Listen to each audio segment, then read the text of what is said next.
Les énergies fossiles proviennent du sous-sol de la Terre, où elles ont mis des millions d'années à se former par la décomposition d'animaux et de végétaux.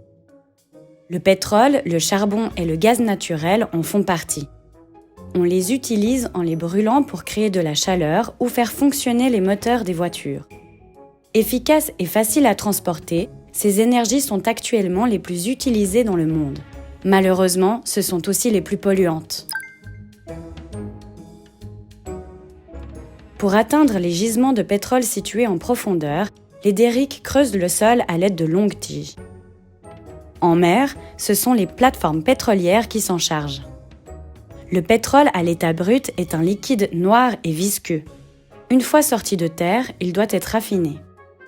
Il est chauffé jusqu'à ce que les différentes substances qui le composent se séparent les unes des autres.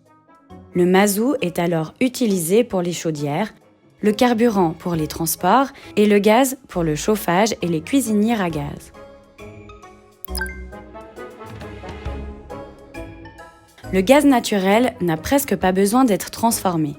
Une fois extrait, il est simplement acheminé à destination par de longs tuyaux appelés gazoducs.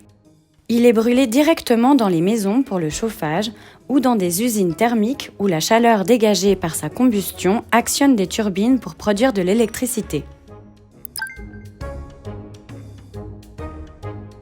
Pour récupérer le charbon en profondeur, on creuse des galeries souterraines qui peuvent atteindre plusieurs kilomètres de long. Les mineurs s'y insèrent pour tailler la mine et charger des wagonnets qui vont acheminer le charbon vers l'extérieur. L'exploitation du charbon est un travail dangereux et peu écologique. Il n'alimente plus les usines en Suisse, mais il reste la deuxième source d'énergie la plus utilisée dans le monde. On trouve encore beaucoup de centrales à charbon en Allemagne, par exemple. Un oléoduc long de 769 km, plus de 10 fois le lac Léman, amène du pétrole en Suisse depuis le port de Marseille. Le forage en mer le plus profond du monde est allé jusqu'à 12 345 mètres dans le puits de Sakhaline en Russie.